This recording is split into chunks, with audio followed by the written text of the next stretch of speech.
KCR photo ఇంకా మీ కార్యాలయం పెట్టుకుని ప్రభుత్వం క్యాంప్ ఆఫీస్ లో కార్యాలయంలో కేసీఆర్ ఫోటో పెట్టుకుని ఇంకా ఆయన మీద అంటే వాళ్ళు ఆరోపిస్తున్నారు. నేను మండల ప్రెసిడెంట్ కేసీఆర్ తో ఫోటో దిగి మన ఒక సీఎం ఉన్నప్పుడు 10 సంవత్సరాల కాలంలో అభివృద్ధి చేసినాడు. ఒక మాజీ సీఎం ఉన్నప్పుడు మేము ఫోటో పెట్టుకోవడం తప్పేంటిది? తప్పేంటి చెప్పు? దొంగతనం చేస్తున్నావా చెప్పు. అంటే ప్రజెంట్ లో రేవంత్ రెడ్డి వాళ్ళ ఆలోచన అనేది తెలివి లేని తెలివి తక్కువ ఆలోచన. ప్రతి ఆఫీసులో సీఎం ఫోటో ఉంటది, ప్రతి ఆఫీసులో అంబేద్కర్ ఫోటో పెట్టమని డైరెక్షన్స్ ఉన్నాయి, ప్రతి ఆఫీసులో ప్రధానమంత్రి ఫోటో పెట్టమని ఉంటుంది. ఇది నా ఇల్లు, ఎమ్మెల్యే ఉన్నంత కాలం నా ఇల్లు, నా ఫ్యామిలీ పిల్లలతో ఇక్కడ ఉండొచ్చు, అధికార నివాసం. వాళ్ళనేది కూడా కేసీఆర్ ఫోటో మార్చుకుంటే పెట్టలేదు, కేసీఆర్ ఫోటో మాత్రమే ఉంది ఇంకా ఆఫీస్ లో అని చెప్పి అంటున్నారు. కేసీఆర్ ఫోటో ఉంటది, ఇది కూడా తప్పేంటిది ఉంటే తప్పేంటిది? ఇంట్లో ఇష్టం కూడా పెట్టుకుంటా, లేకపోతే లేదు. కండువా కూడా వేసుకుంటలేరని ఒక ఆరోపణ చేస్తుంది. అవి మస్తు ఉంటాయి కండువలు, కండువలతో ఏ సంబంధం?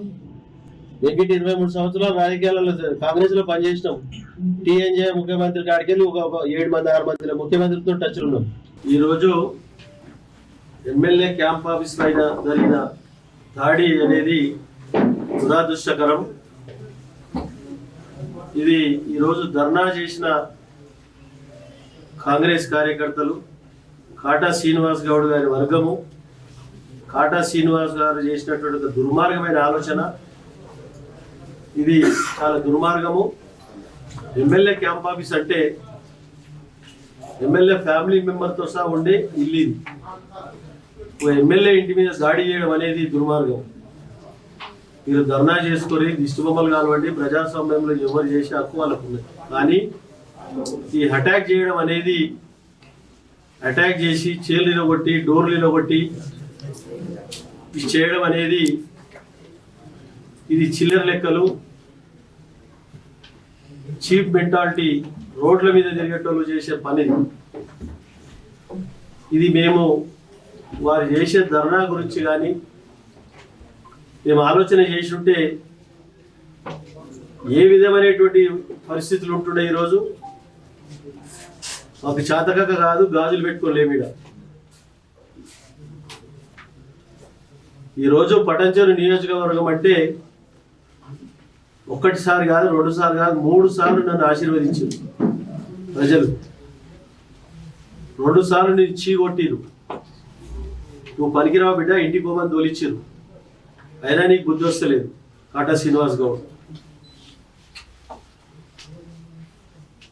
ఈరోజు ఇవన్నీ చేస్తే నువ్వు గొప్పడు అవుతావు అనుకుంటున్నావు, కానీ నువ్వు గొప్పడు కావు, జీవితంలో పనికి రాకుండా పోతావని చెప్తా ఉన్నా. 2 సార్లు ఓడిపోయినా మంచి ఆలోచన చెయ్యి. ప్రజాస్వామ్యంలో ఓడడం గెలపడం సాధ్యం. ఓ మంచి ఆలోచన చెయ్యి. ప్రజలకు ఏ విధంగా సర్వీస్ చేయాలి, ఏ విధంగా అభివృద్ధి పరచాలి, ఒక మంచి ప్రణాళిక తీసుకొని ముందుకు పో. కానీ పిచ్చి పిచ్చి ఆలోచనలు, ఈసోటి పిచ్చి పనులు చేయడం అనేది మానుకో. ఒకసారి సర్పంచ్ పది అప్పచెప్తే ట్రెజరీ అంతా మైనస్ చేసి, మైనస్ కాదు మిస్యూజ్ చేసిన కేసులో కోర్టుకు తిరుగుతా ఉన్న బిడ్డను. మామూలు సర్పంచ్గా సర్పంచ్ నువ్వు పనికిరావని చీకొడితే పనికిరావని చెప్పి కోర్టులో చుట్టుముడి తిరుగుతా ఉన్నావు. దాన్ని నువ్వు ఈరోజు గవర్నమెంట్ ఉన్నది, 2 సార్లు ఓడిపోయినా నేను ఓడిపోయిన ఎమ్మెల్యేను అని అంటే ఎట్లా? అది కరెక్ట్ కాదు. నువ్వు కానీ నీ ఎంబడున్న మనుషులకు కానీ బుద్ధి చెప్పు, నువ్వు బుద్ధి తెచ్చుకో, పిచ్చి పిచ్చి ఆలోచనలు మానుకో. ఈరోజు నేను చేసే పని ఏంటంటే రేపు 25th 26 జనవరికి మున్సిపాలిటీల పీరియడ్ అయిపోతుంది. 5 సంవత్సరాల కాలంలో చేసిన వర్కులు కొన్ని ఇనాగ్రేషన్లు ఉన్నాయి, కొన్ని చేయలేవు, కొన్ని నాన్ స్టార్టెడ్ ఉన్నాయి, కొన్ని ఆన్గోయింగ్ ఉన్నాయి, కొన్ని కంప్లీటెడ్ ఉన్నాయి. అవన్నిటి గిట ఇనాగ్రేషన్ చేయాలి. అన్ని పార్టీలలో ఉన్నారు అన్న, బీజేపీ వాళ్ళు ఉన్నారు, కాంగ్రెస్ వాళ్ళు ఉన్నారు, టీఆర్ఎస్ వాళ్ళు ఉన్నారు, అందరు ఉన్నారు. అది అఫీషియల్ ప్రోగ్రామ్, అది పార్టీ ప్రోగ్రాం కాదు. పార్టీ కార్యకర్తలు ఎంబడేసుకొని తిరగాలి.